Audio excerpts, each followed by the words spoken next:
All right, hey everybody, this is Rosh, and you are watching FM3 Basics.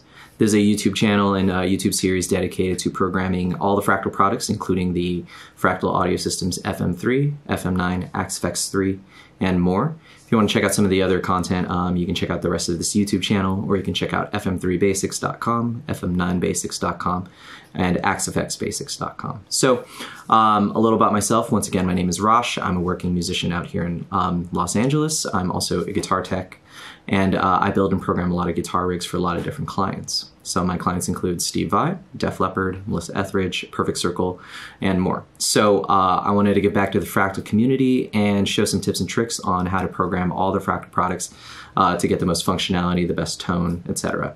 So this particular video is going to be dedicated to the FM3, but it's going to be a slightly different format.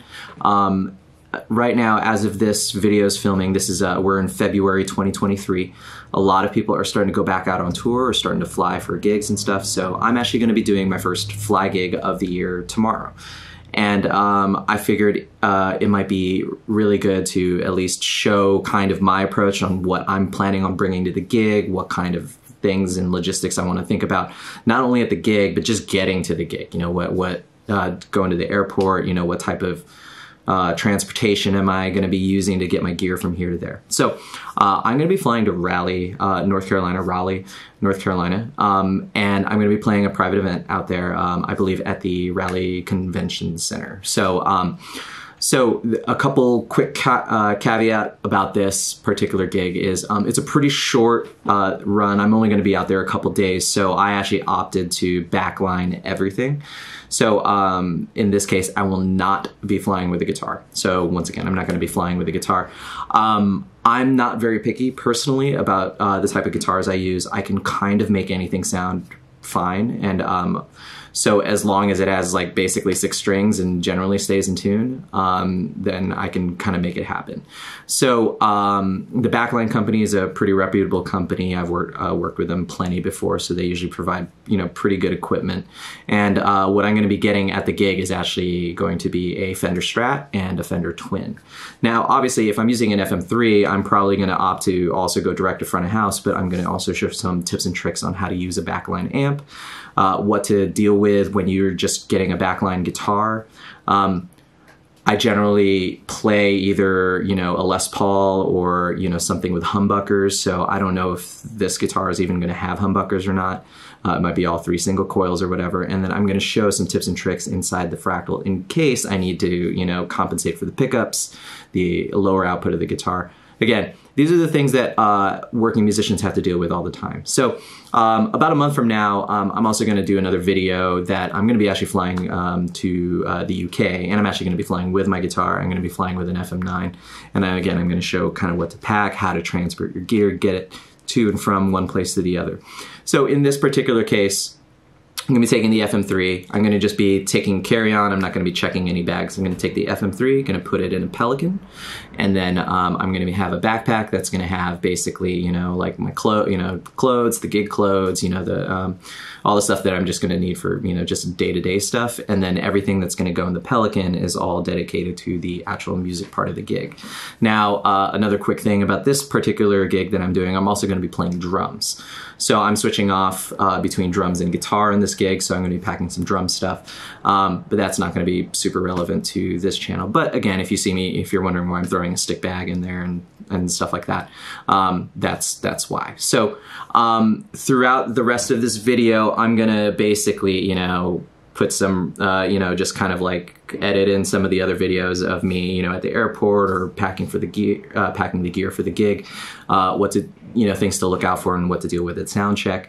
And again, this is a situation that many of us are going to be running into as we start touring, as we start playing more gigs, you know, if we're going to travel to a gig. I literally don't know what I'm walking into as I get to Raleigh. But, you know, again, the Fractal units are so versatile that, you know, a couple quick tweaks of certain knobs and you should be good to go. So as long as they got a guitar with 6 strings on there and a guitar cable, I'll have to cover the rest, and we'll go from there. All right, everybody. So just doing a really, you know, quick packing video of kind of the FM3 stuff. So this is a Pelican 1535 and Pelican Air. So it's the lighter version, really great. Now this functions as a carry-on, so you can actually carry it onto the plane. So you'll notice that when I open this up, you're going to be like, oh, there's no foam or anything in there. So yeah, since I'm going to be having this as a carry-on, I'm going to use this as my carry-on item. I usually, since I'm not going to be flying with a guitar, I'll just bring this as the carry-on. This goes in the overhead compartment, and then I'm going to have a backpack with me that's going to have the rest of the stuff that I need. This is basically all the stuff that I'm kind of bringing. So I got my FM3, obviously. This is a little clamp that holds an iPhone, phone or whatever. I'm going to use that to just kind of for some shooting content or whatever. And then up here, I got my capo. I got a tuner, an air tag. Okay, that's a really useful thing. You keep the air tag in there in case you have to check this at the gate or anything like that. This is an iPad, not an iPad clamp, but a little tray that clamps to a mic stand, and then underneath there's a DI right here for an 1/8 inch DI if I need to do run anything into the house. And then I got a bag of cables in here, and this basically has like 2 power cables. There, if you look really back there, there is a little pedal that helps me turn pages on charts if I need it. I also have a humbuster cable in there because I know I'm going to be going into a backline amp. And then 2 power cables, and then that's kind of basically it. Underneath I got 2 expression pedals. These are the Roland EV5, and then the other one is the M Audio, can't remember the model number, but really great. They're plastic, they're really small, they fit obviously into 2 Ziploc bags. And the main reason why I'm putting these all into Ziploc bags is so that everything is modular, so I can just take it out when I need it, take out all the stuff here at the gig. And then obviously, this is the top of the case, so the FM3 is going to be resting on top of all this other stuff. Now, obviously, I'm going to be putting more stuff in here to kind of pack it down nice and securely. Like I said, I'm playing drums on this gig, so my stick bag's going to be going in there or whatever. But I'm also going to put some clothing that I'm going to need for the gig on top of all this stuff, or I'm going to even put it under. I'm just still going to kind of rearrange it. And then the rest of it's going to go in my backpack. And then again, I use like a mono flyby backpack. That's really great. I get to use a lot of cool stuff in there. I can put my laptop in there. I can fit, a couple days worth of clothes in there. I can put like my iPad, all that other stuff. But this is just going to be the general thing. And again, this is the 1535, goes with the overhead, really light, really sturdy, it's crush proof, all this kind of stuff. And it's got all these little pockets up here. Got some, backup contact lenses, some melatonin for all you travelers. Helps fight jet lag, since I'm going to be going from the West Coast to the East Coast and then I'm going to be coming back. All those things, I always have extra melatonin. And then I'm going to, of course, put all my, toiletries and toothbrush and whatever. So, but that's going to be basically what I'm bringing to the gig, again, because the guitar is going to be there. Now, in a future video, I'm going to show how I would pack this if I was going to check it. Obviously, I have tearaway foam. I pulled all the tearaway foam out of this just because I didn't need it. And again, what I usually do is I put some clothing in here to make it nice and secure, and then I'll put little spots of tearaway foam. I'd probably put something right here, maybe something here on the bottom. But as soon as I'm packed with this, maybe I'll show what it's going to look like when I get to the airport. But again, for me, it's more about just being able to pull all this stuff out and not having a very specific arrangement on this, because in case I need to open this up and grab some things out of there. I just want everything to be really modular, really easy to grab. Okay. Yep, I will. I'll save you right now.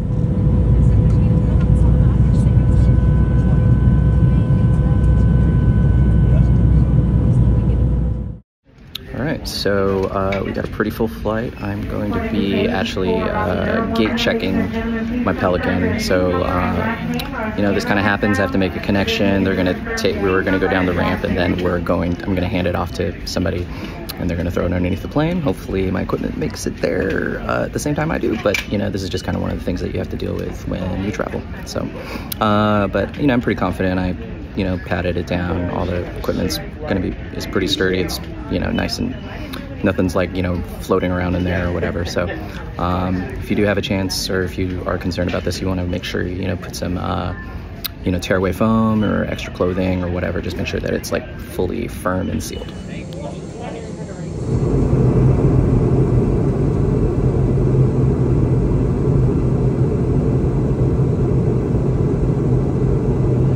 All right, we are here in North Carolina, and we just finished sound check, so really quick.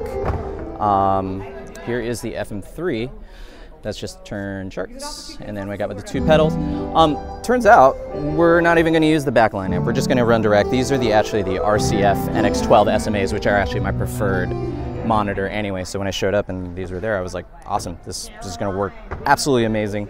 It's the tone I'm used to. It's got this. The only thing I'm not really used to are the Strats. I usually play with humbuckers, but everything's fine. So we got that.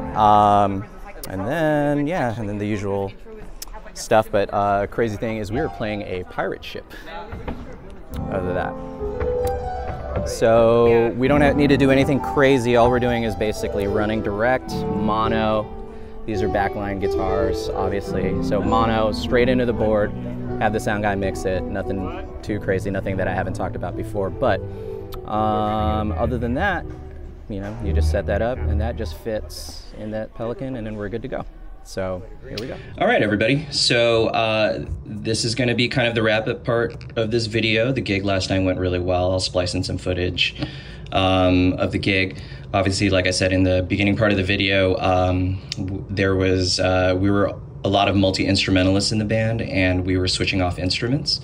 So so we'll just kind of go over a couple things. So there were 2 guitar players. I had to play drums for about half the night, and then the other guitar player obviously was going to play guitar, or did play guitar rather. And instead of setting up 2 rigs, all he did was actually he just ended up using my FM3 anyway. It was pretty simple for him to understand, you know, my setup and my patch layout that I've, you know, talked in other videos about.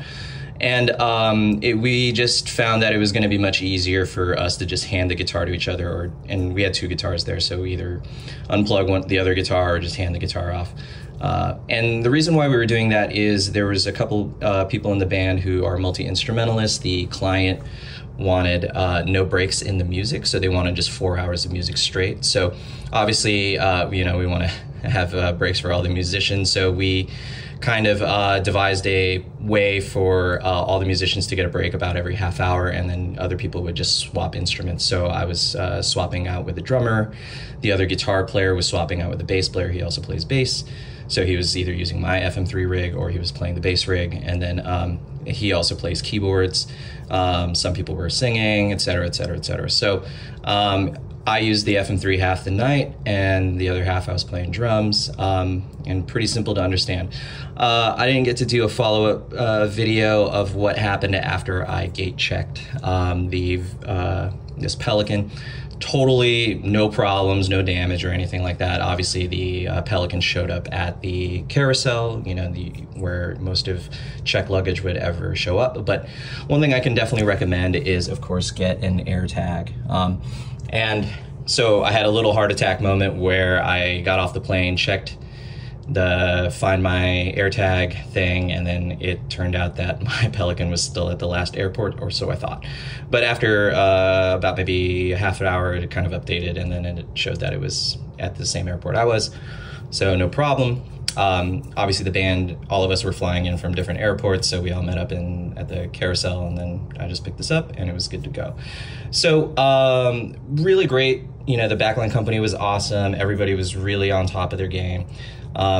Made it super simple. They loved that they didn't have to set up, you know, the backline guitar amp. All they had to do was just basically hand us 2 guitars and some cables, and that was kind of it. Again, I was running direct to front of house.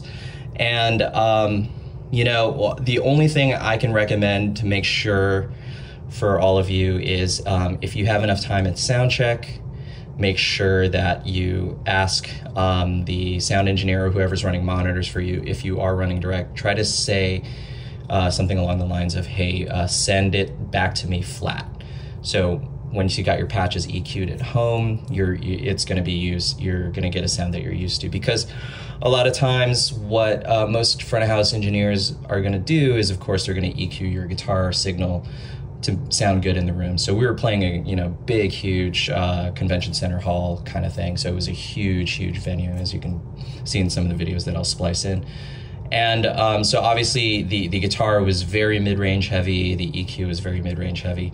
And so obviously they were EQing it for that, but of course it makes the guitar sound super thin when it's coming back to you on the monitor. So if you can and you have enough time and you have a competent sound engineer, just ask them to send what's coming back through the wedges, the flat or no EQ on it, and then only EQ for, front of house.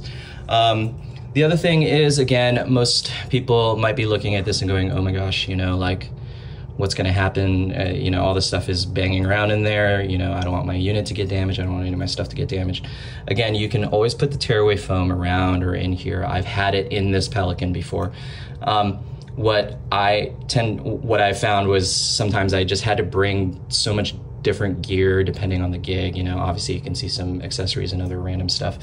And of course I put clothing, I put other stuff here. I got this kind of like modular clothing thing that you can just kind of put right here, and then it keeps any damage, anything from happening to the top of the unit. Obviously, if you're looking at this video and you see that A knob, there's a little dent in there. That has nothing to do with anything. That is, I think I dropped I can't remember what I dropped on there, but it was at home, so that was totally my bad. So outside of that, again, this Pelican's really great, the Pelican Air. I mean, this thing is super light. It's gonna meet most weight requirements. It's also going to meet most of the carry-on requirements on American airlines generally. Some European airlines obviously aren't. You have to check a bag, like if you're flying Ryanair or whatever. You're not going to have a carry-on anyway. So keep that in mind for some of the international people who are seeing this. There's some of the smaller airlines that are not going to let you do this, but this is the largest carry-on size you can do on most American airlines. And then the other thing is, the reason why I also recommend this Pelican case is because if you do have the FM9 actually fits this way, long ways rather than this way.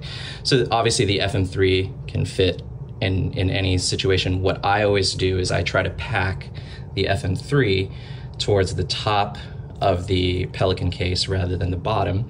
So you can see that the handle's right here. So this is the top. And the reason why is I put all the kind of soft stuff and cushioning, because most of the time this is going to be in a vertical position.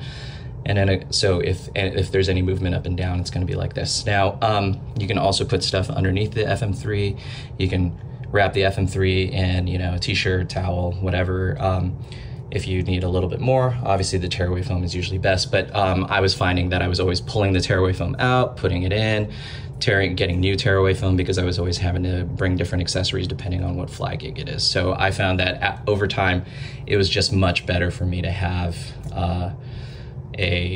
just no foam, because I didn't want to commit to a specific configuration. As you can see, I'm always bringing different accessories. Sometimes gigs I'm playing as a drummer, so I got to throw my stick bag in there. Maybe I got to throw like in-ears in here. I got to throw, other things that I would need on a gig, like if I'm playing drums, moon gels, whatever. So I'm throwing all kinds of random stuff in here all the time. And so I find that this system is totally fine. Again, all the Fractal products are like bulletproof. I've never had any real physical damage flying or traveling with any of the units.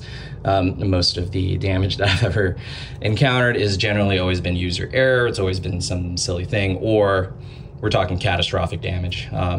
But in general, like my own personal experience, especially with Pelican and a fly rig like this, nothing's happened. So rest assured, your unit, as long as it gets there in one piece, is going to work and sound great. So outside of that, like I said, the only thing I would recommend is just making sure that your front of house guy sends it back to you flat.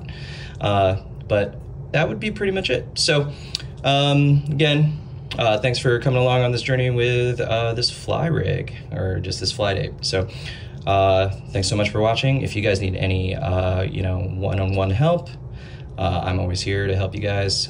Just feel free to contact me directly, and then we can set up a remote session where I can help you program your unit and answer any questions you have about any of the Fractal products. Thanks. I'm falling with you, I'm standing with you.